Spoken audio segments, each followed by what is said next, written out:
Prima Yoga dari program studi Administrasi Bisnis Logistik kelas 3A. Hari ini kita akan membahas mengenai handling project with Trello based on case study.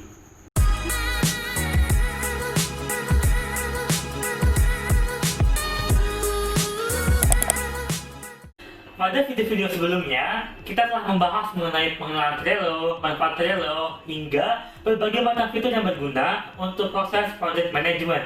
Namun sekarang, kita akan fokus kepada studi kasus ataupun pengaplikasiannya di lapangan. Oke, teman-teman sekalian, sekarang kita sudah ada di depan laman Trello.com. Dan ini aku sudah masuk di board yang aku namai dengan kuliah. Dan sebelum kita lanjut mengenai pembahasan berikutnya, aku hari ini mau membahas dulu mengenai layout ataupun tampilan dari Trello. Jadi ini kita bagi jadi 3 baris. Baris pertama, baris kedua, dan baris ketiga. Nah, di baris pertama ini kita bisa lihat nih ada titik-titik ini. Ini tuh Atlassian account, itu fitur lain dari Trello. Dan ini ialah tombol home. Kita ingin kembali ke dashboard, ini tekannya di gambar rumah ini. Lalu ini ialah board. Ketika kita ingin berpindah-pindah antara satu board dengan board lainnya, kita hanya perlu menekan board. Ini fitur search, fitur pencarian. Kita bisa mencari dari tugas kita, card kita, hingga anggota dari kelompok di sini. Lalu berikutnya ada yang namanya ini plus. Ini itu untuk menambahkan tim, membuat sebuah board, membuat tim. Di sini ialah create ataupun menambahkan. Di sini ada information mengenai Trello dan segala macam tips-tipsnya. Dan sini ialah notifikasi ketika kita ada perubahan ataupun ada penambahan dari board sendiri. Dan ini ialah akun yang kita gunakan di Trello ini.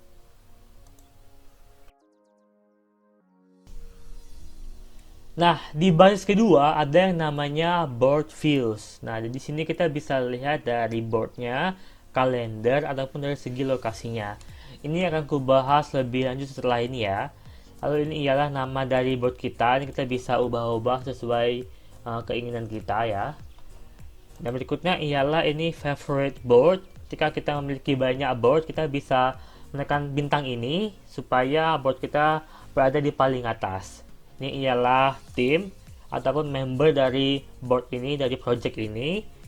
Berikutnya mengenai visible ataupun akses dari tim sendiri, apakah hanya member yang bisa mengubahnya dan segala macam. Ini ada private, ada tim, public. Oke, ini ialah anggotaku. Ini kita bisa menginvite orang lain. Di sini ialah butler, yaitu mengenai tips-tips dari Trello sendiri. Lalu ini ialah filter, kita bisa memfilter dari labelnya ataupun member. Dan ini dan ini ialah menu ataupun setting dari board kita.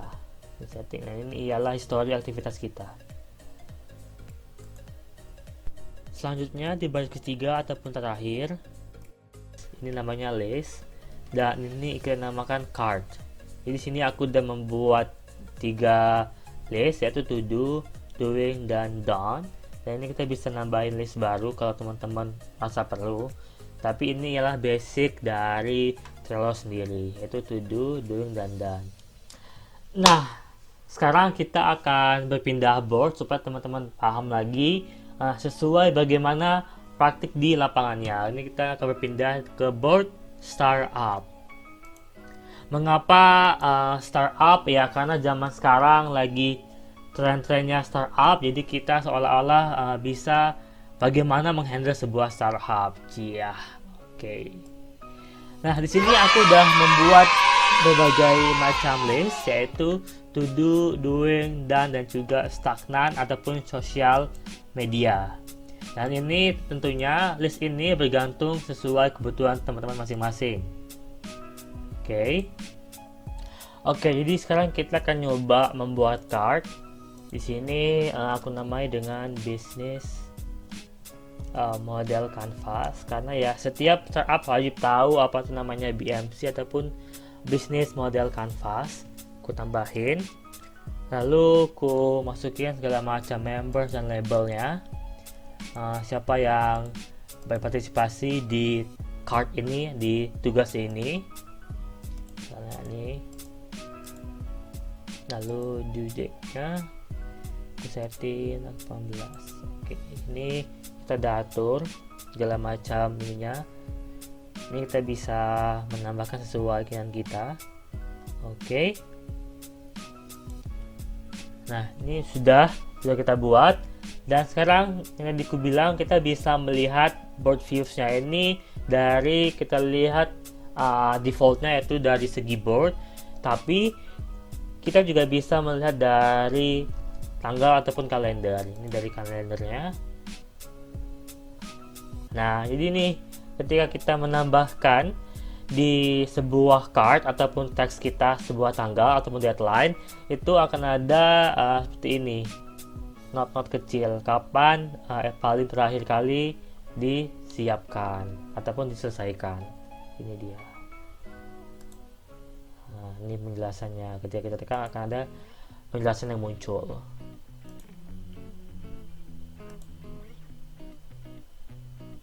Oke, ini juga bisa ganti Januari. Ini hari ini Januari tahun sekarang. Ini kita bisa ganti per week ataupun per month.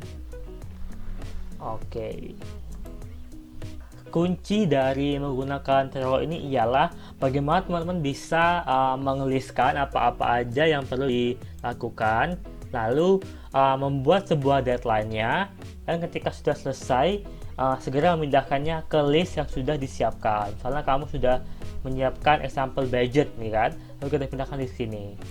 Nah, itu bisa saja begitu. Dan setiap ada penambahan tugas, ada perubahan tugas, itu akan ada muncul di notifikasi Trello dan juga notifikasi email kamu. Jadi kita wajib sering-sering untuk mengecek notifikasi di Trello ataupun di email. Begitu. Berikut tadi ialah bagaimana cara kita agar bisa menghandle project dengan lebih efektif dan lebih efisien. Dengan aplikasi Trello juga, kita akan lebih mudah dalam mengerjakan sebuah project yang bersifat kolaborasi tim. Saya Dimas, terima kasih.